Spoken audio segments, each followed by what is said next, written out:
부분에 대해서 좀 보도록 하겠습니다. 우리 믿음의 대상 보겠습니다. 우리 믿음의 대상 가번에 보시면은 하나님의 존재와 그 능력에 대해서 우리는 믿는 거죠.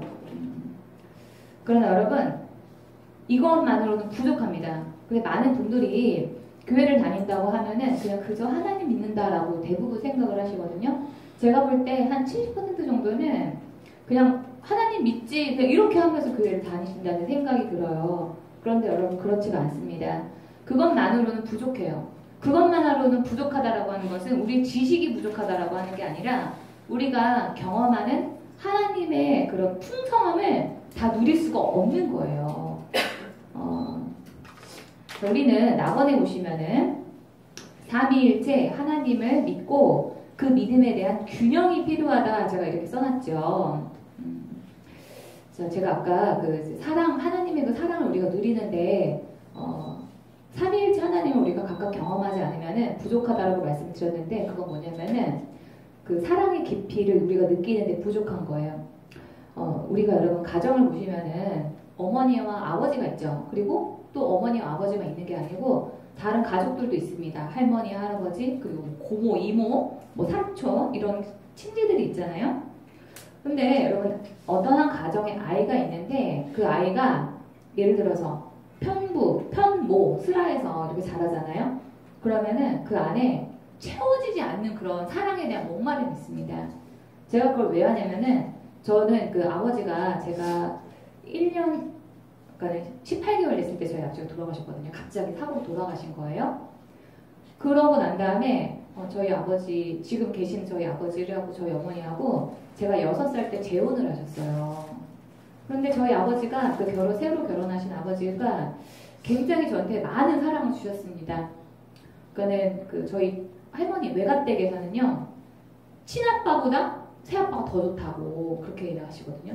그래가지고 저희 외할머니는 늘 이제 저를 만나면 하시는 얘기가 니네 아버지한테 잘해라. 니네 아버지 같은 사람은 조선 팔도에 없는 사람이라고 얘기를 하는 그런 분이었어요.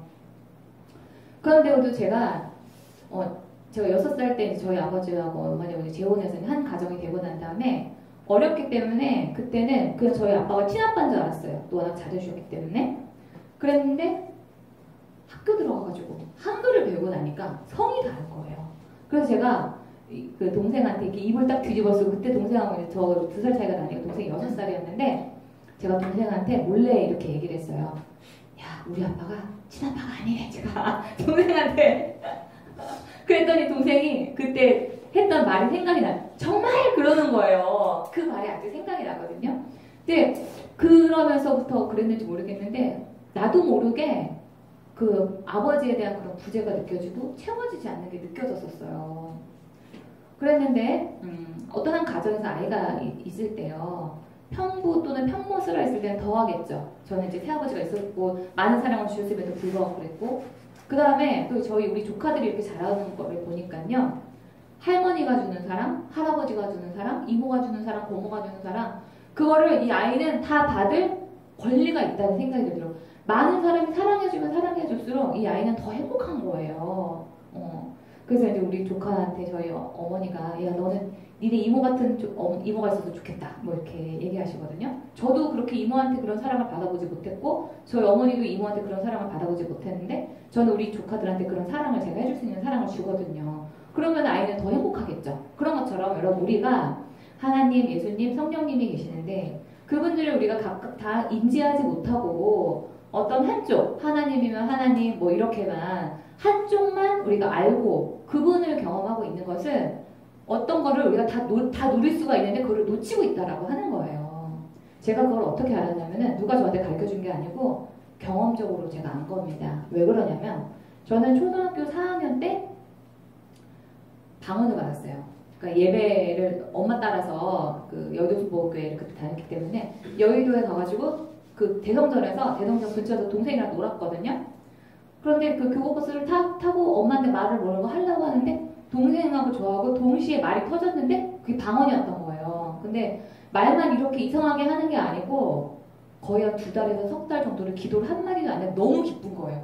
그 기쁜 거를 누구한테 말로 표현도 할 수가 없고 어린 나이지 초등학교 4학년이지만은 그걸 제가 아는 거예요. 그래서 아, 하나님이라고 하는 분이 진짜 살아계시는구나 라고 하는 걸 제가 그때 처음 경험을 한 거예요.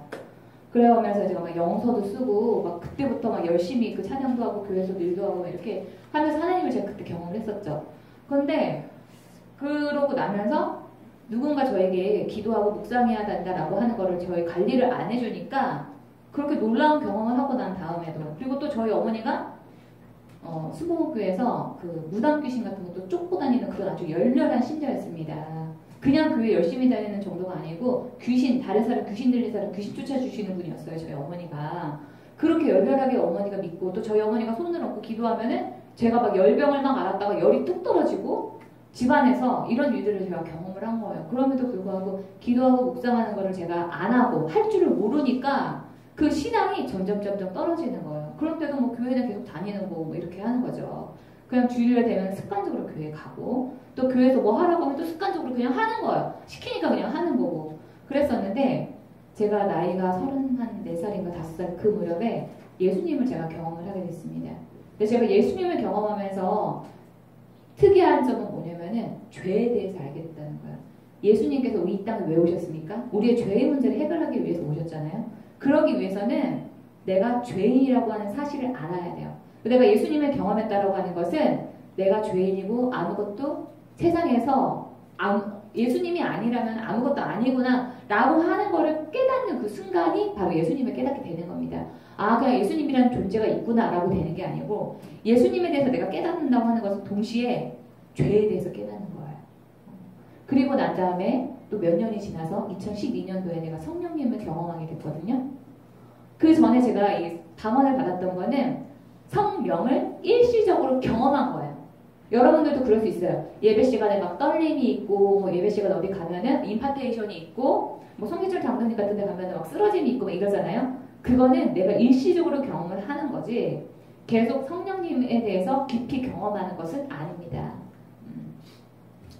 제가 뭐 뒤에서 말씀드리겠지만, 그래서 제가 그렇게 성령님에 대해서 경험을 하고 난 다음에 특별한 변화가 있습니다. 그거는 뭐냐면은 성경에 대한 깨달음이 달라지게 돼요. 그래서 여러분, 우리가 성령 충만하다라고 하는 것은 제가 지난 시간에 말씀드렸다시피 나의 인격이 변화되는 게 그게 첫 번째고, 두 번째는 성경에 대해서 깨닫는 깊이가 달라지게 되는 거예요. 뭐 어디 가서 예언을 하고, 뭐 어디 가서 뭐 기도하면은 병자가 낫고, 여러분 이게 성령님이 하시는 일의 전부가 아니고 사실은 그거는 아주 일부분에 불과한 거예요. 내가 그걸 했다라고 해서 나는 성령 충만해라고 교만에 있다면은 그거는 진짜 혼날 일입니다. 그래서 다시 한번 좀 보겠습니다. 자, 1번 보면은 삼위일체로 하나님께서는 존재해요. 각주 1번에 보시면은, 자, 삼위일체로 존재한다라고 하는 것은 따로 또 같이 존재한다는 것입니다. 그러니까는 하나님, 예수님, 성령님이 각각 개별적인 존재를 가지고 있지만, 그러니까 이분은 다 각각 다른 분인 거예요. 그런데 사랑으로 하나가 된 것처럼 보이는 겁니다. 이거는 예를 들면 어떻게 되는 거냐면은, 우리 3인 가족이 있다라고 한번 생각을 해보세요. 아버지, 어머니, 자녀가 있다라고 봤을 때 이 사람은 남자, 여자, 성별도 다르고 하나님도 다르고 생각하는 것도 모두 다 다르고 성장 배경도 다 다른 사람들입니다. 그런데 사랑으로 한 가족이 돼서 사랑하기 때문에 서로 닮아가고, 부부도 닮아가죠. 그리고 성격도 닮게 되고, 이렇게 사랑으로 하나가 된 존재인 거예요. 그리고 어떤 한 가지 공동의 목표를 위해서 추구하는 존재가 한 가족이잖아요. 이렇게 된 겁니다. 그러니까 하나님께서도 삼위일체로 존재하신다라고 하는 것은 각각 세 분의 다른 인격을 가지고 있지만 어떤 한 목표를 가지고 사랑으로 하나가 돼서 지금 존재하고 계시는 그 상태, 그거를 말을 하고 있는 거예요. 마태복음 보겠습니다. 너희는 가서 모든 민족을 제자로 삼아서, 예수님께서 마지막 지상명령할 때 내 이름으로 세례를 주라고 하지 않고 아버지와 아들과 성령의 이름으로 세례를 주라고 말씀하셨죠. 자, 고린도후서 보시면은 주 예수 그리스도의 은혜와 하나님의 사랑과 성령의 사귐이 여러분 모두와 함께 하기를 빕니다 라고 했습니다. 여기서 주 예수 그리스도의 은혜라고 하는 것은 어떤 거냐면은 십자가의 은혜예요. 십자가 위에서 나를 대속하신, 구원하신 그 십자가 은혜, 그게 여러분 빠진 겁니다. 그 은혜와 하나님의 사랑과, 하나님 나를 사랑하셔서 선택해 주셨죠. 그리고 성령의 사귐, 성령님의 대표적인 특징이 바로 사귐에 있어요. 사귐이라고 하는 것은 그 옆에 제가 킹제임스 버전 성경을 써놨는데 The communication of the Holy Ghost죠. 커뮤니케이션, 대화가 되는 거예요. 그러니까 성령님의 가장 큰 특징은 우리와 성령님은 의사소통할 수 있는 그런 존재다라고 하는 것입니다. 그래서 여러분 우리에게는 예수님의 그 대속의 은혜를 아는 것과 하나님의 사랑을 내가 느끼는 것, 그리고 성령님과 교통하는 것, 소통하는 그것이 이 세 가지가 우리 삶 가운데는 다 필요하다라고 하는 거예요. 자, 이번에 보시면은 구원은 단순히 십자가의 죄사함으로 끝나는 것이 아니라 성령님과의 동행에 대한 믿음까지 포함한다. 그래서 많은 분들이 하나님이 존재하시고 예수님께서 십자가에서 나를 위해서 죽었어. 거기까지는 내가 지식적으로 알아요. 그런데 성령님과 동행하는 게 뭐지에 대해서는 굉장히 낯설어들 하십니다. 자, 세 부분으로 이 사도신경은 고백이 된다라고 하는데요. 자, 1번에 보시면 성부 하나님, 나는 전능하신 아버지 하나님. 하나님께서는 못하시는 일이 없으시죠? 전능하셔요. 천재 창조주이십니다. 그래서 이 하나님께서는 천지를 창조하시고 또 이 세상을 주권을 가지고 움직이시는 분이고 섭리를 가지고 이 세상을 운영하시는 그런 분이십니다. 자, 성자 하나님, 그래서 나는 그분의 독생자, 우리 주 예수 그리스도를 믿는데 그분에 대한 설명이 3번부터 7번까지 나와 있죠. 자, 그분의 첫 번째 특징은 뭐냐면은 성령으로 잉태가 되었다는 뜻입니다. 남자와 여자의 그런 정상적인 그런 성관계를 통해서 태어난 것이 아니라 성령님의 잉태로 태어났다는 거예요. 그래서 여러분 우리가 성령님이 역사하신다라고 하는 사실을 우리가 마음으로 받아들이지 않잖아요. 그러면은 예수님의 그런 태어난, 예수님의 그 탄생도 우리는 설명할 길이 없게 됩니다. 그래서 여러분 우리가 예수님을 믿는다라고 하는 것은 기적에 대한 동의를 전제로 하고 있는 거예요. 근데 여러분 요즘에 제가 봤을 때 많은 분들이 교회 안에서 어떤 기적이라든지 이런 것들에 대해서 한편으로는 정말 그런 일이 일어났어 하면서도 한편으로는 내 삶 가운데서는 그런 일을 맛보기 어려울 거다라고 생각을 하는 이 두 가지 마음이 저는 공존한다라고 생각이 듭니다. 자, 그래서 예수님께서 동정녀 마리아에게 나오고 쭉쭉쭉 나오죠. 자, 우리 4번에 보시면은 본디오 빌라도에게 고난을 받아. 왜 본디오 빌라도는 무슨 잘못이 있길래 이렇게 맨날 본디오 빌라도에게 고난을 받았다고 말을 하고 있는 것일까? 이 본디오 빌라도라고 하는 인물은요, 성경에 있는 인물이기도 하지만 역사서에서도 존재하는 그런 인물입니다. 그래서 예수님이라고 하는 그 존재가 성경에만 있는 인물이 아니라 역사적으로 존재하고 있었다라고 하는 것을 말을 하는 이 존재가 바로 본디오 빌라도예요. 세상 역사 기록이 나와 있는 존재입니다. 그래서 이 로마 경기장에 가면은 본디오 빌라도가 계단에다가 여기 경기장을 지을 때 돈을 냈다라고 하는 그 표지석도 있고 그렇다라고 하더라고요. 그래서 역사적인 인물이라고 하는 것을 예수님께서 어떤 신화적인 인물, 성경에만 나와 있는 그런 인물이 아니라 역사적으로 실존했던 인물이라는 것을 증명하는 그 존재가 바로 본디오 빌라도예요. 근데 여러분 여기 보시면은 성령 하나님에 대해서는 나는 성령님을 믿으며 라고 하는 한 구절만 나와 있고 성자 하나님에 대해서만 보시면 2번부터 7번까지 쭉 이렇게 길게 나와 있죠. 왜 이렇게 나와 있을까요? 왜 자꾸 예수님에 대해서 이렇게 계속 고백을 많은 부분을 찾아오고 있을까요? 그거 왜 그러냐면은 예수님이 길이요 진리요 생명이기 때문에 그래요. 그래서 예수님을 통하면 우리는 하나님에게도 이룰 수 있는 길이 있고 성령도 받을 수 있게 됩니다. 그래서 제가 이 성령의 은사를 받으신 분들 많은 분들을 봤는데 깊이가 달라요. 하나님하고 성령님의 그런 역사만 특별하게 경험하신 분들이 있습니다. 그런데 중간에 예수님의 그 구원의 확신, 나의 그런 죄인됨에 대한 자각, 이거를 빼먹으신 분들이 있어요. 은사자들 중에서. 그런 분들은요, 성령의 역사가 나가는데도 한계가 있습니다. 그런데 각각 하나님, 예수님, 성령님 각각을 다 경험하신 분들은 뭔가 달라도 달라요. 말씀의 성령의 그 깊이도, 성경을 해석하는 그 깊이도 다르고 은사를 적용하는 그 깊이도 달라요. 그래서 여러분 우리는 이 세 분, 이 하나님, 성령 하나님, 그 다음에 예수님 하나님까지 각 세 분을 전부 다 인식하고 경험하려고 해야 된다라고 하는 사실입니다. 자, 그 다음에 우리 위에 올라가서 1번 하나님은 성부 하나님, 그 다음에 창조주 이분 성부 하나님의 그 특징은 뭐냐면 창조주이시고 주권자이시고 섭리자이시고 피조물의 기원과 존재를 정하신 그런 분이십니다. 저희 각주 3번 보겠습니다. 로마서 좀 건너뛰고요. 별표 보시면은 이 천지를 만드실 때 하나님이 전적으로 혼자 만드신 것이 아니라 성경에서는 예수님, 성령님과 합동으로 지으셨다라고 말을 하고 있어요. 요한복음 보시면 그 예수님은 태초에 하나님과 함께 계셨고 모든 것이 그 예수님으로 말미암아 창조되었고 그 예수님 없이 창조된 것은 하나도 없다라고 말합니다. 창세기 보시면 하나님의 영, 성령은 물 위에 움직이고 계셨다. 그러니까 이 성령님께서는 창조가 되기 전에 이미 존재하고 계셨다는 것이죠. 창세기 1장 26절 하나님이 말씀하시기를 우리가 우리의 형상을 따라서 우리의 여기서 우리가 여러분 반복이 되죠. 그건 뭐냐면은 우리라고 하는 것은 2명 이상을 말하는 그런 지칭어죠. 그래서 하나님 말고 다른 신적인 존재가 더 있음을 하나님 스스로 증명을 하고 있는 거예요. 자, 그 다음에 그래서 여러분 이 성경이라고 하는 것은 주인공이 세 부분으로 나눈다고 볼 수가 있습니다. 구약 성경의 주인공은 누굴까요? 하나님이죠. 그 다음에 신약 중에서도 사복음서의 주인공은 당연히 예수님이겠죠. 그 다음에 사도행전의 주인공은 누구냐면은 바로 성령님이에요. 주인공이 이렇게 다릅니다. 그래서 우리가 성경을 읽을 때는 구약을 읽을 때는 하나님 중심으로, 신약을 읽을 때는 사복음서는 예수님 중심으로, 사도행전은 성령님 중심으로 이렇게 읽어야 된다라고 하는 거예요. 사복음서뿐만 아니라 계시록도 예수님에 대해서 예수님이 주인공으로 등장을 하시죠. 다음 페이지 보겠습니다.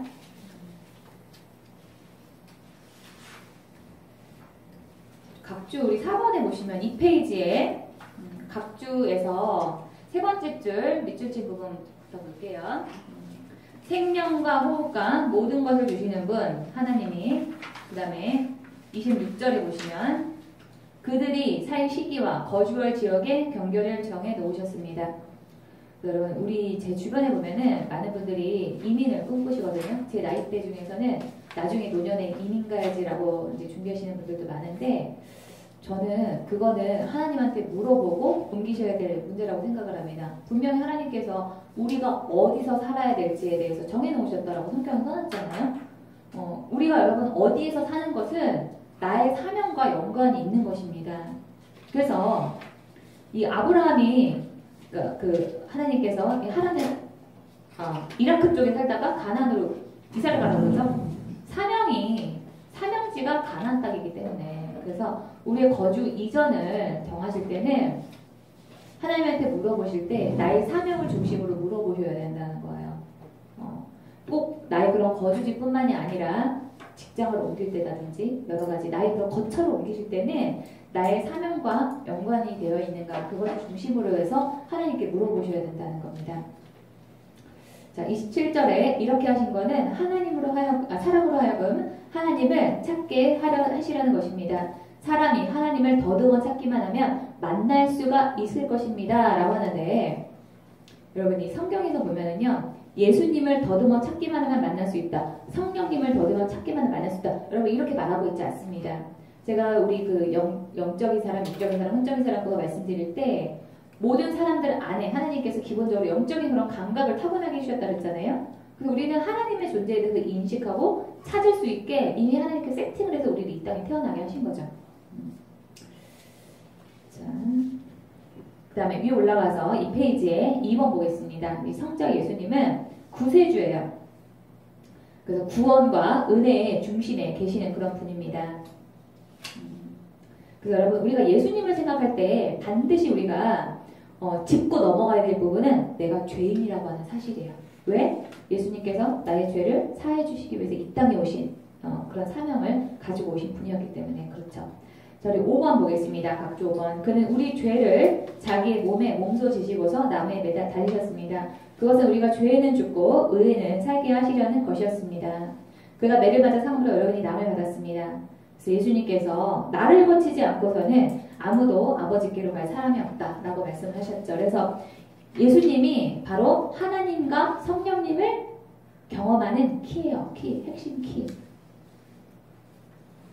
자, 3번 보겠습니다. 위에 올라가서. 자, 그럼 성령님은 제가 파라클레이트라고 써놨죠. 이 뜻은 뭐냐면은 변호사, 중재자, 조정자예요. 보혜사라고 하는 것은 돕는 분이라고 하는 그런 뜻을 가지고 있습니다. 그래서 성령님께서는 믿는 자의 삶에 관여하시는 분이에요. 그래서 하나님이 여러분 계획을 하시잖아요. 그럼 성령님께서는 그 계획이 이 땅에서 실질적으로 이루어지도록 움직이시는 그런 분이십니다. 하나님은 계획하시고 명령하시고 성령님은 그거에 따라서 일이 진행이 되도록 돕는 분이세요. 그래서 여러분 우리가 이런 부분들을 성령님의 이런 특징을 이용을 해서 우리가 기도를 해야 되겠죠. 그래서 예를 들어서 내가 이제 어떤 회사에 지원을 한다. 그러면 하나님 그 회사에 내가 지원을 해도 되나요? 라고 물어보세요. 떨어지는 거 말고 이런 거 상관하지 마시고 그 다음에 하나님께서 지원을 해라 라고 말씀을 하시면요. 그럼 그때는 성령님을 붙들고 기도를 하셔야 되는 거예요. 성령님 면접 시간에 임하소서. 면접자의 마음 가운데 성령이 임하소서. 내가 면접장에 딱 들어가는 순간 면접관의 마음에 쏙 들게 하소서. 이렇게 여러분 기도를 하시는 겁니다. 그래서 여러분 그 무한도전을 만든 김태호 PD라고 있어요. MBC에. 근데 그 사람이 그 머리를 노랗게 염색을 하고 다녔대요. 그런데 MBC PD의 그 면접을 보러 가야 되는데 이거를 까맣게 하고 갈까 노랗게 하고 갈까 자기가 생각을 해봤다는 거예요. 그런데 나의 이런 주체 못하는 이 끼를 인정을 못하는 회사라고 한다면은 나는 그 회사에 들어갈 필요가 없다라는 생각이 들었대요. 그래서 머리를 노랗게 한 채로 염색을 한 채로 면접을 보러 간 거예요. 덜컥 붙었잖아. 이제 그 사람을 뽑았던 면접을 봤던 그 PD가 이제 제가 유튜브에서 강의하는 걸 들었는데요. 면접장에 그 사람이 문을 열고 딱 들어오는데 쟤는 뭐 말을 들을 것도 없다. 저런 똘끼라면은 뭐든지 하겠다. 이런 생각이 들어서 그 김태호 PD를 뽑았다는 거예요. 노란 머리 한 번만 보고 와 저런 또라이가 들어왔구나. 쟤는 뭐 하겠다. 이렇게. 그래서 여러분 그것도 이제 그 사람 뭐 울리기도 하지만 성령님께서 예를 들어서 우리가 기도를 한다고 한다면 내가 면접장에 딱 들어가는 순간 아 쟤는 인성 너무 좋다. 쟤 뽑아야 되겠다라는 생각이 들게 해주셔서 성령님한테 우리는 그렇게 기도를 해야 된다라고 하는 것. 그런 성령님의 특징을 응용을 해서 기도를 할 줄 알아야 된다는 겁니다.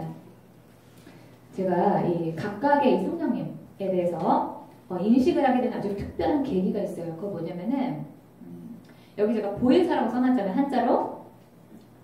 제가 예수님을 만날 그 무렵에 회사에 아주 큰 문제가 있었습니다. 그래서 제가 3주를 그것 때문에 막 머리를 싸매고 기도를 하는데도 하나님이 응답을 안 해주시는 거예요. 3일 금식을 하고 3일 금식 보호식이 끝났는데도 아무 응답이 없는 거예요. 그래서 제가 기도실에 가가지고 기도를 하는데 밤에 저녁에 저녁밥 먹고 한 7, 8시쯤 이렇게 갔는데 밤 12시가 되도록 응답이고 뭐고 나가려고 아무것도 우리 기미가 안 보이는 거예요. 이게 좀 있으면 자정인데. 그래갖고 이거 어떡하지 싶은 거예요. 내가 오늘 밤 안에는 꼭 응답을 받아야 되는 이 문제에 대해서. 그런데 나도 모르게 순간적으로 성령님은 보혜사지 이게 딱 떠오르는 거예요. 그러니까는 그러니까 여러분께서 이제 은혜를 받을 만한 장소 우리가 내가 지식적으로 막 얻을 만한 그런 장소가 있으면은 여러분께서 시간과 그런 시간이 어느 정도 좀 여유가 되면은 무조건 참석을 하시는 게 좋습니다. 그래서 제가 여러분들한테 그렇게 얘기하거든. 그냥 귀에다 일단 발라놓으라고. 그러면은 언젠가 써먹을 일이 생기는 거예요. 근데 제가 그날 그렇게 답답한 그 순간에 성령님은 보혜사 돕는 분이지 이게 갑자기 딱 생각이 난 거예요. 그래서 제가 성령님한테 핀트를 맞춰서 기도를 했습니다. 성령님 어떻게 하면 이 문제에 대한 응답을 받을 수 있나요? 라고 물어봤어요. 하나님 예수님도 아니에요. 성령님은 보혜사라고 나 돕는 분이라고 했으니까 나 응답받게 도와주세요 라고 했는데 그 말이 딱 끝나자마자 응답을 주시는 건데 뭐냐면은 중보기도를 하라는 거예요. 여기 선한목자교회 기도실에 가면은 중보기도 책자가 있습니다. 요즘에도 있어요? 그죠? 예전에는 이 A4 용지 이 사이즈로 해서 이렇게 두꺼운 그런 책이 있었거든요. 저는 그전에는 이거 누가 이렇게 본다고 이렇게 책을 열심히 이렇게 만들어놔요. 다달이 그거를 바꾸거든요. 그랬는데 그게 나를 위한 책이었던 거예요. 그래서 제가 방언을 할 줄 아니까 그 책을 처음부터 끝까지 빠르게 막 읽으면서 생판 누구도 모르는 사람을 위해서 기도를 했습니다. 거기 보면 어디 선교사님을, 어떤 목사님을 위해서, 또 어떤 환우들, 누구는 뭐가 아프고 누구는 뭐가 아프고 이런 게 나와 있거든요. 그래서 그걸 읽고 제가 기도를 했어요. 중보기도를 1시간 딱 하고 났는데 그때부터 응답이 폭포수처럼 쏟아지는 거. 그래가지고 제가 그때 두 가지를 깨달았어요. 아, 내가 도움이 필요할 때는 성령님한테 지혜를 달라고 기도하면 되는구나 라고 하는 거하고, 그 다음에 중보기도가 정말 능력이 있구나. 3주를 머리를 삼고 금식 기도를 해도 아무 응답을 받지 못했던 거를 1시간 중보기도하고 난 다음에 응답을 제가 받은 거. 제가 여러분 그때 누구를 위해서 중보기도할 그런 때가 아니었어요. 나살기도 바쁠 때였습니다. 내 기도하기도 바쁜 그런 때였어요. 그런데 제가 그렇게 중보기도 1시간 하고 있는데 응답 받았잖아요. 하나님한테. 그래서 여러분, 어떤 여러분께서 삶 가운데서 막히는 게 있다 싶을 때는 성령님한테 지혜를 구하세요. 어떻게 하면 좋을까요? 그럼 성령님께서 알려주실 거예요. 기도할 때도 여러분, 어떤 문제를 내가 기도는 하긴 해야 되는데 그거를 위해서 어떻게 기도해야 될지도 모르겠을 때가 있어요. 그럴 때 성령님한테 물어보시기 바랍니다. 성령님께서 이 기도는 이렇게 기도해라 라고 알려주실 거고, 그 다음에 스케줄까지도 짜주실 거예요. 자, 우리 각주 6번 보겠습니다. 헬라어 파라클레토스에서 유래했다. 다른 사람을 돕고 인도하고 교육하고 변호하고 책망하는 그런 의미를 가지고 있어요. 그러니까 성령님께서 하시는 일이 이런 일이라는 거예요. 우리를 도와주시고 인도해 주시고 교육해 주시고 변호해 주시고 하나님께서 변호해 주신다는 거죠. 우리 편이 되셔가지고 책망자, 나에게 어떤 죄가 있는지를 깨닫게 해주시는 그런 역할을 하신다는 겁니다. 그래서 특별히 여러분 이거를 회개할 때 우리가 중점적으로 사용을 하시면 좋아요. 성령님한테 그 회개하는 그 시간에는 성령님에게 포커스를 맞춰서 질문을 하시는 거예요.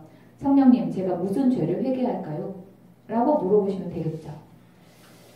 자, 요한복음 보겠습니다. 내가 아버지께 구하겠고 그분은 너희와 영원히 함께 있을 다른 보혜사를 돕는 분을 보내주실 것이다.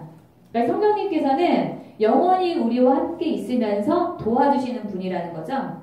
그분은 진리의 성령이시다. 세상은 그분을 보지도 못하고 알지도 못하므로 그분을 받을 수 없다. 세상에 속한 사람은 성령 받을 수가 없어요. 그러나 그분이 너희 안에 계시고 너희는 그분 안에 있기 때문에 너희는 그분을 아는 것이다. 나는 너희를, 예수님께서는 우리를 고아처럼 버려두지 않고 너희에게로 다시 올 거래요. 영의 형태로. 그래서 예수님께서는 우리 안에 존재하시면서 우리 안에 내주하시면서 말씀을 하시죠. 그 다음에 그날에는 내가 아버지 안에 있고 너희가 내 안에 있고 내가 너희 안에 있다는 것을 너희가 알게 될 것이다. 그러니까 우리가 성령님의 존재에 대해서 인식할 수 있게 될 거다라고 하는 것입니다. 여러분 지금 성령님에 대해서 인식을 하고 계세요? 성령님에 대해서 인식을 하는 그런 기도가 돼야 됩니다. 그런 기도가 안 되면 내가 성령님에 대해서 인식하고 도움을 받는 데 있어서 한계가 있게 되겠죠. 그래서 우리는 이제 그런 기도를 추구하게 되는 거예요.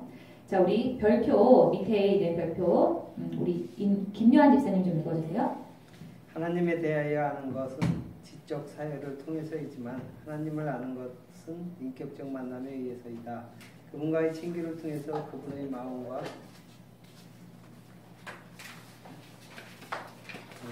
하나님 나라를 더 깊이 알 수 있다. 하나님은 우리의 생각과 이성 안에 존재하거나 우리가 추구함으로 붙을 수 있는 어떤 개념이 아니라 그분의 계시로만 경험되어질 수 있는 실제 존재이다. 따라서 기독교 신앙에 대한 올바른 평가시 경험적인 차원을 배제할 수가 없다. 신앙의 가장 중요한 핵심은 삼위일체를 믿는다는 사실이 아니라 하나님을 상위로 경험하며 관계한다는 사실이다. 네, 여러분 여기 그 2페이지에 보시면은 별표 하나님에 대해서 아는 것과 그러니까 그 knowing about him하고 knowing him은 다르다라고 이제 그 송기자 장로님이 책에다 써놓은 건데 이게 무슨 뜻이냐면은 우리가 사과를 한 번도 먹어본 일이 없다라고 치고요, 여러분.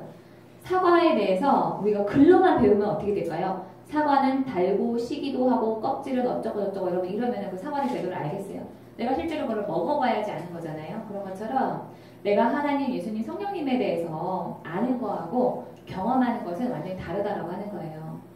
예를 들어서 제가 뭐 정우성에 대해서 저는 알죠. 정우성을 알아. TV에서도 보고 뭐 신문에서도 보고 이런 매체를 통해서 보지만 그거는 내가 지식적으로 아는 거예요. 왜? 나는 정우성을 실제로 본 적이 한 번도 없기 때문에.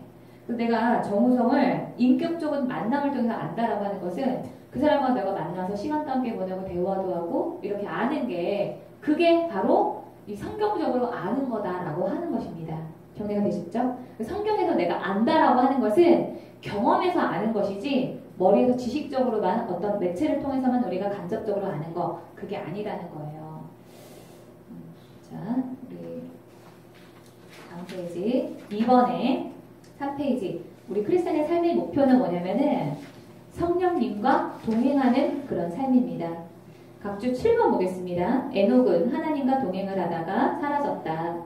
하나님이 그를 데려가신 것이다. 그래서 여기 동행이라고 하는 이 의미의 할라크라고 하는 이 히브리어의 뜻은 하나님과 친밀한 관계를 유지하며 인격적인 교제를 나누는 거 이게 바로 동행입니다. 여러분 교회에서 주님과 동행하십시오 이런 말 많이 들으시죠? 근데 실제로 여러분 동행에 대해서 뭔지에 대해서 깊이 있게 생각해 보신 분들이 많지가 않아요. 그 동행의 출발점은 뭐냐면은 일단 그 존재하고 대화가 가능하다라고 하는 전제 하에서 동행이 가능한 겁니다. 그렇죠? 그래서 우리는 여러분 성령님하고 대화하고 교제하고 이런 것들이 있지 않으면은 실질적으로 우리가 성령님하고 동행한다라고 볼 수가 없는 거예요. 그래서 왜 그 하나님의 내가 음성을 들어요. 성령님의 음성을 들었어요. 이렇게 말하면은 경기 일으키시는 분들이 있거든요. 이상하게 쳐다보시는 분들 되게 많습니다. 교회 안에서. 그런 분들은 성령님과 동행하는 거에 디귿자도 모르는 분들인 거예요. 올바른 신앙이다라고 볼 수가 없는 거죠. 위에 올라가서 성령님과 동행하는 삶은 말씀을 이해해서 그대로 내가 사는 삶이 아니라 성령을 따라서 삶으로 그 결과 성경이 요구하는 대로 살게 되는 거 그걸 말하고 있는 겁니다.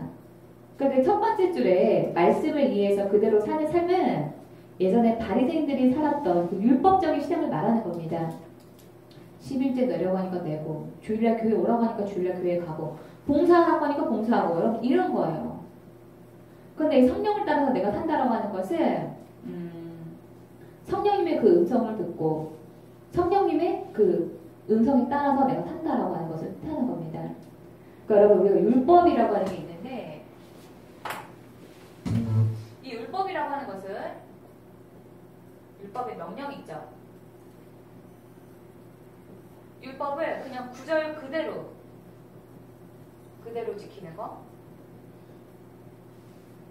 그 다음에 정신을 지키는 거. 율법의 정신을 지키는 거. 이렇게 나눌 수가 있어요. 그런데 여러분 구절 그대로 지키는 것은 구약 성경에서 말하고 있는 거예요. 그런데 여러분 우리가 의지적으로 이건 행위로 아무리 노력을 해도 우리는 구원을 받을 수가 없어요. 또 이 율법의 특징이라고 하는 건 뭐냐면은 죄가 우리한테 무엇인가 이거를 알려주는 기능을 가지고 있는 겁니다. 두 번째는 뭐냐면은 인간의 한계. 내가 아무리 선하게 살려고 노력을 해도 나는 선하게 살 수 없다라고 하는 거예요. 나는 그리고 구원을 내 스스로 이룰 수가 없는 존재입니다. 예수님이 아니면 안 되는 거죠. 그래서 예수님께서 오셔서 이 율법의 명령을 내가 그대로 지키는 게 아니라 정신을 지키도록 만들었어요.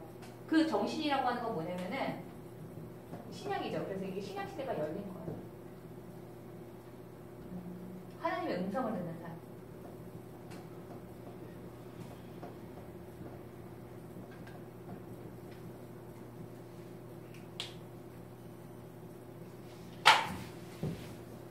로 바꾼 거예요.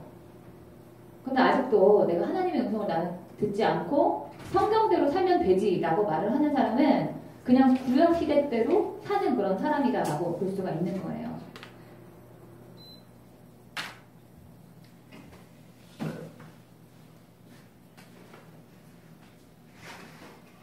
그렇다고 해가지고 여러분 여러분 우리가 성경대로 살지 말라라고 하는 게 아닙니다. 우리가 추구해야 되는 거는 뭐냐면은 성경의 정신, 율법의 정신인 거지 율법 그대로의 그런 삶이 아니라고 하는 거예요.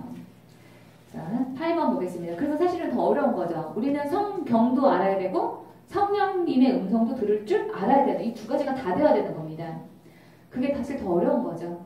마태복음 우리 8번 보겠습니다. 갑주 8번 마태복음 5장 10절 20절 보시면은 내 밑에 줄에 너희의 의가 율법 학자들이나 바리새파 사람들보다 훨씬 낫지 않으면 하나님 나라에 들어가지 못할 것이다. 그러니까 우리가 이 성경 말씀만 지키는 것만으로는 부족하다라고 예수님께서 말씀을 하신 거예요.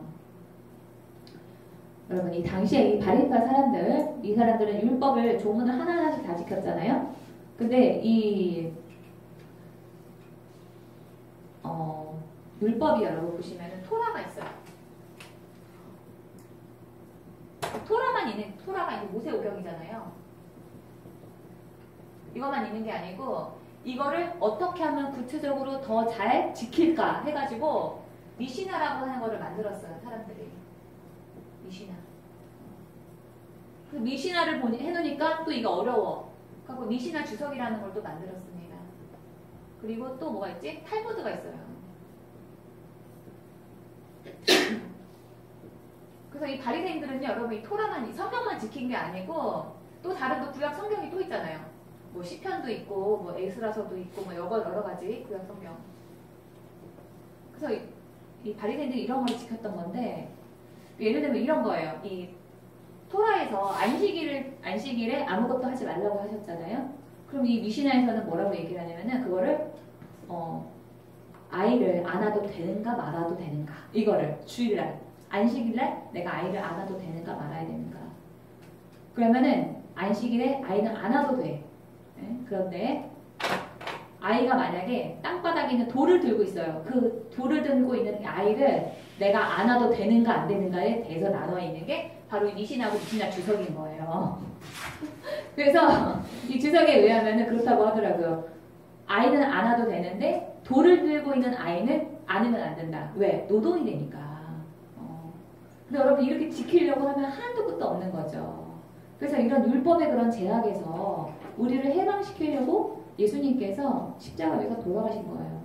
그래서 나는 성령님 음성 안 듣고 성경대로만 살래라고 하는 사람들은 구약 성경의 그런 삶대로 내가 살아가겠다라고 고수하는 그런 사람들인 겁니다. 의식 타파가 필요한 거죠. 각주 9번 보겠습니다. 갈라디아서 보시면 자 우리 김지영 지사님 읽어주세요. 그러므로 내가 말합니다. 성령을 따라 사십시오. 그러면 육체의 욕망을 따라 살지 않게 될 것입니다. 육체의 욕망은 성령을 거스르고 성령이 바라시는 것은 육체의 욕망을 거스릅니다. 이 둘은 서로 반대되는 것이므로 여러분의 욕망대로 살 수 없게 합니다. 성령께서 이끄시는 대로 살면 여러분은 율법 아래에 있지 않게 됩니다. 네, 그러니까 이 율법이라고 하는 것은 이 성경 그 자체를 말하는 게 아니라 우리를 속박하고 있는 그런 율법의 규정들 그거를 말을 하고 있는 거죠. 자 밑에 보시면 갈라디아서 만일 우리가 성령으로 살면 또한 성령으로 살지니 로마서 보시면 성령에 따라 살고 있는 우리에게 율법의 의로운 요구들이 완벽히 이루어졌습니다. 그러니까 율법에 담긴 그 정신이 우리가 이룰 수 있게 된다는 거예요. 율법의 그 정신. 여러분 우리가 그 안식일에 하나님께서 구약성경에 보면 아무것도 하지 말라 그랬잖아요. 아무 일도 하지 말라고. 근데 여러분 우리는 이 신약성경을 살고 있는 우리는 안식일에 많은 일을 하죠. 오히려 교회에서 더 많은 봉사하고 있잖아요. 그거는 여러분 그런 모습은 우리가 어떻게 그럼 해결을 할 겁니다. 율법대로 산다라고 한다면은 그렇죠. 그러니까 율법에 담긴 그 정신의 그 뜻은 뭐냐면은 안식일 날은 온전히 하나님에게만 집중을 하라는 그런 뜻에서 안식일 날 아무것도 하지 말라고 했던 거예요. 그래서 우리가 성령을 따라 살게 되면은 그 안식일에 아무것도 하지 말라는 그 뜻을, 그러니까 하나님에게만 집중하라고 하는 그 뜻을 우리가 이룰 수가 있게 된다라고 하는 것입니다. 우리 로마서 보시면 밑줄 친 부분에 하나님의 영으로 인도받는 사람들은 누구나 하나님의 자녀다라고 했고, 에스겔서 보시면은 너희 속에 내 영을 두어, 그러니까 성령을 두어서 너희가 나의 모든 율례대로 행동하게 하겠다. 율법의 정신을 우리가 진실하게 그러니까 율법의 정신을 우리가 지킬 수 있게 된다는 거예요. 그러면 너희가 내 모든 규례를 지키고 실천할 것이다. 지키려고 애쓰지 않아도 그냥 자연스럽게 율법의 정신대로 사는 삶을 살게 된다라고 하는 것입니다. 다음 페이지 보겠습니다.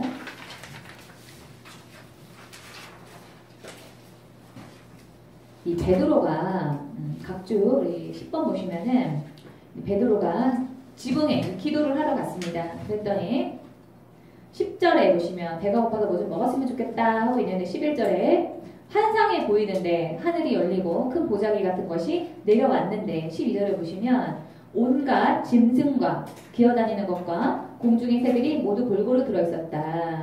여러분 이 구약성경에서는요 이 짐승들을 먹지 말라고 했습니다. 그래서 13절에 보시면 베드로야 일어나서 잡아 먹어라는 음성이 들렸다. 베드로가 대답했다. 주님 절대로 그럴 수 없습니다. 나는 속되고 부정한 것은 한 번도 자기는 구약성경의 율법대로 살았던 거예요. 그랬더니 15절에서 두 번째로 다시 음성이 들렸다. 하나님께서 깨끗하다고 하신 것을 네가 속되다라고 얘기하지 말라고 그러죠. 그러니까 여러분 여기서 말하는 거는 뭐냐면은 율법의 그 말씀대로 사는 삶보다 성령님의 그 음성을 따라서 그런 사는 삶이 더 우위에 있다라고 말을 하는 것입니다. 그렇다고 해가지고 여러분 이 성령님의 음성을 듣는 그 삶이 성경을 완전히 배제하는 그런 삶이 아니에요. 성경의 정신은 내가 정신대로 가지고 있되 구체적으로는 성령님의 인도를 따라서 사는 거 그게 바로 우리가 성령의 음성을 듣고 사는 삶이에요.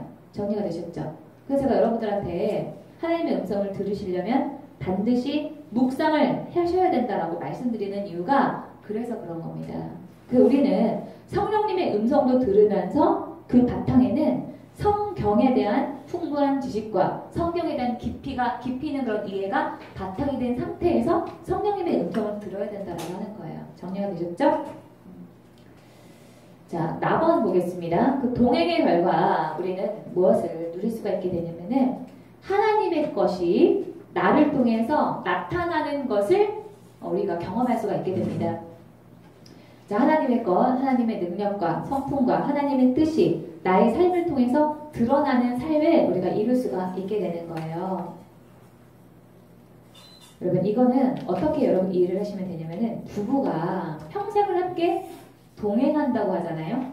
부부가 함께 금슬좋게 사는 것을 사람들은 동행한다라고 빗대서 얘기를 하는데 부부가 여러분 그렇게 살다 보면은 나중에 보면 부부가 서로 닮습니다. 그리고 말하지 않아도 저 사람이 뭘 좋아하고 뭘 싫어하는지를 알아요. 그죠? 그거는 제가 얼마 전에 이제 우리 아빠가 우리 전화 통화하는데 그러면 엄마가 싫어할 것 같은데? 이러면서 아빠가 저한테 이제 뭐에 대해서 이렇게 얘기를 하시더라고요. 그런 것처럼 굳이 엄마한테 가서 물어보지 않아도 알게 되는 것들이 있게 되는 거예요. 근데 우리가 동행하다 보면은 그런 일들이 우리 삶 가운데 일어나게 된다는 거죠. 하나님한테 내가 굳이 말하지 않아도 하나님이 어떤 생각을 가지고 있는지 눈치로 그냥 내가 알게 되는 그런 일들이 일어나는 거. 그걸 말하는 겁니다. 그런데 그게 바로 성경적인 영광이에요. 영광. 그러니까 우리가 영광을 돌린다라고 하면은 많은 분들이 내가 어떤 사회적으로 형통한 그런 일을 통해서 성공한 일을 통해서 하나님에게 어떤 그 찬양을 올려드리는 거 그거를 영광으로 생각을 하는데 기본적으로 성경에 있는 영광은 그 뜻이 아닙니다. 자, 우리 제가 보충으로 나눠드린 교재 있죠? 그거 잠깐 보겠습니다. 1번 보시면 하나님께 영광을 돌린다의 의미 가번 보겠습니다. 하나님의 완전하고 다른 피조물과는 구분되고 무한히 위대하신 하나님의 속성이 드러나는 거 그게 영광이에요. 그래서 하나님의 어떠하심이 잘 혹은 그대로 드러나게 한다라고 하는 그런 뜻을 성경에서 원어적인 의미가 그렇습니다. 그래서 히브리어로 카보드, 헬라어로 독사라고 하는데 이거는 기본적으로 무거움, 무게, 가치 있음 이런 뜻을 가지고 있는 게 영광이라고 하는 단어입니다. 이번에 성경에서 영광이라는 말이 하나님에 대해서 사용이 되는 것은 주로 하나님의 존재나 성품이 사람의 눈에 볼 수 있도록 나타나는 현상을 가리킬 때 사용되는 그런 단어가 영광이에요. 그래서 이사야서 보시면 그 예로 이사야가 이제 천국에 가가지고 하나님의 모습을 봅니다. 자, 우리 이사야서 6장 2절부터 우리 한영민 자매님 좀 읽어주세요. 그분 위로는 수락들이 서 있었는데 스라틀은 저마다 날개를 6가지고 있었다. 둘로는 얼굴을 가리고 둘로는 발을 가리고 나머지 둘로는 날고 있었다. 그리고 그들은 큰 소리로 노래를 부르며 화답하였다. 거룩하시다 거룩하시다 거룩하시다 만군의 주님 온 땅에 그의 영광이 가득하다. 하나님의 성품이 거룩하다라고 하는 것을 말하고 있는 거죠. 그리고 여러분 두 번째 뜻은 뭐냐면은 바로 하나님의 뜻을 이루는 것입니다. 자, 우리 요한복음 우리 조진희 성도님 좀 읽어주시겠어요? 보아라. 보아라 너희가 나를 혼자 버려두고 제각기 자기 집으로 흩어져 갈 때가 올 것이다. 그 때가 벌써 왔다. 예수께서 이 말씀을 마치시고 눈을 들어 하늘을 우러러 보시고 말씀하셨다. 아버지 때가 왔습니다. 아버지의 아들을 영광되게 하셔서 아들이 아버지께 영광을 돌리게 하여 주십시오. 예, 그래서 여기서 보시면은 이 영광이라고 하는 것은 세상에서 형통, 성공 이거를 말하는 게 영광이 아닙니다. 예수님께서 말씀하신 영광은 하나님의 뜻을 이루게 하는 거예요. 예수님을 통한 하나님의 뜻이 뭐예요? 십자가 위에서 죽는 거잖아요. 당시 그 십자가는 저주의 상징이었습니다. 절대로 하면 안 되는 일, 사람에게 일어나서는 안 되는 일, 그런 일이 바로 십자가에서 죽는 일이었거든요. 그래서 여기서 말하는 예수님께서 영광이라고 하는 것은 하나님의 뜻을 이루는 거예요. 세상 사람들이 볼 때 그게 혹시라도 저주받았다고 할지라도. 자, 답원에 하나님의 이름에 합당한 찬송과 가치를 올려드리는 것이 세 번째 뜻을 가지고 있어요. 그런데 이것도 성경적으로 100% 다 맞는 것은 아닙니다.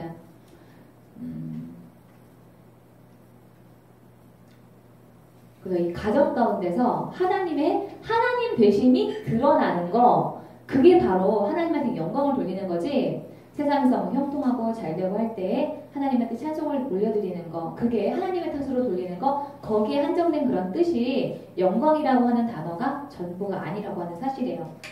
자, 우리 다시 그 교재로 들어와가지고요. 4페이지에 각주 11번 보겠습니다. 그래서 영광이라고 하는 그 기본적인 뜻은 뭐냐면은 11번에 보시면 거울, 유리, 무리에 상을 비추다. 그러니까 하나님 되심이 드러난다는 거예요. 반영을 한다는 거죠. 그러니까 우리의 삶을 통해서 하나님의 성품이 드러나고 하나님의 뜻이 드러나는 거, 그게 바로 하나님께 영광을 돌리는 삶이라고 말하는 거예요. 자, 우리 영성이라고 하는 것은, 이 영성은 영은 영자에다가 성품 성자를 쓰는데, 이 영성훈련의 기본적인 뜻은 뭐냐면은 하나님의 성향, 하나님의 뜻에 부합하는 인간으로 바뀌어지는 훈련이 영성훈련입니다. 근데 많은 분들이 이 영성훈련을 오도를 해가지고 성령 사역하는 걸로 막 쓰러지고 병고침이 일어나고 방언하고 예언하고 이런 것으로만 한정을 지어서 말을 하고 있는데, 이 정상적인 그런 뜻, 원래 본래의 뜻은 우리의 성품이 바뀌어지는 것을 말을 하고 있는 거예요. 자, 우리 갈라디아서 보겠습니다. 성령께서 인도해 주시는 대로 살아가십시오 라고 하는데, 이 앰플리파이어 성경에 보니까 성령의 인도를 따라 사는 삶에 대해서 이렇게 해석을 해놨어요. Work habitually in the Holy Spirit. 그러니까는 습관적으로 성령님과 동행한다는 거예요. 근데 그 동행한다는 건 뭐냐면은 seek him. 그를 찾고 그를 구하는 거죠. 그 다음에 and be responsible to his guidance. 그 인도에 내가 반응을 하는 겁니다. 그게 바로 성령님의 인도해 주시는 대로 가는 거예요. 여러분, 우리 그 여행사를 통해서 우리가 여행을 갈 때를 생각을 해보시면은요, 가이드가 깃발 들고요, 앞에서 가죠. 그럼 우리는 그 사람 따라서 쫄쫄쫄쫄 따라다닙니다. 그거를 상상을 하시면 되는 거예요. 그러니까 우리가 성령님의 인도를 따라 산다라고 하는 것은 성령님이 여기 가라고 하면 거기 가고, 저기 가라고 하면 저기 가고, 이거 해라 하면 이거 하는 거, 그게 바로 성령님의 인도를 따라서 사는 삶이라고 볼 수가 있는 거예요. 자, 그렇게 되면은 우리 22절에 보시면 16절에서 그러면 육체의 욕망을 채우게 되지 않고, 22절에 성령이 열매를 맺을 수 있다라고 하죠. 사랑과 기쁨과 화평과 인내와 친절과 이런 것들을 맺을 수가 있어요. 24절에 보시면 성령님의 인도를 우리가 따라 살다 보면은 정욕과 욕망과 함께 자기 육체를 십자가에 못 박게 되고, 그 다음에 되는 거, 이런 거를 말하는 거죠. 이런 일들이 일어나게 됩니다. 우리 삶 가운데서. 그래서 여러분, 성령님의 인도를 따라서 사는 삶은요, 사실은 자유롭지가 않습니다. 어떤 점에서 자유롭지가 않냐면은 내가 하고 싶은 말 다 할 수 없어요. 내 성질대로 다 할 수 없습니다. 하나님이 하라는 말만 해야 되니까 그렇게 됩니다. 그래서 부자유스러운 사실은 그렇게 됐는데 그렇게 되는 게 오히려 나는 더 기쁘게 돼요. 왜냐면 내가 죄 지을 일이 없게 되니까. 베드로후서 보겠습니다. 그는 이 영광과 덕으로 귀중하고 아주 위대한 약속들을 우리에게 주셨습니다. 그것은 이 약속들로 말미암아 여러분이 세상에서 정욕 때문에 부패하는 사람이 되는 것이 아니라 하나님의 성품에 참여하는 사람이 되게 하려고 하는 것입니다. 하나님께서 우리를 구원하신 그 기본적인 목적은 뭐냐면은 우리의 성품이 변화되는 데 있다는 겁니다. 우리가 또 10분만 좀 쉬었다가 우리 표 1번부터 다시 보도록 하겠습니다.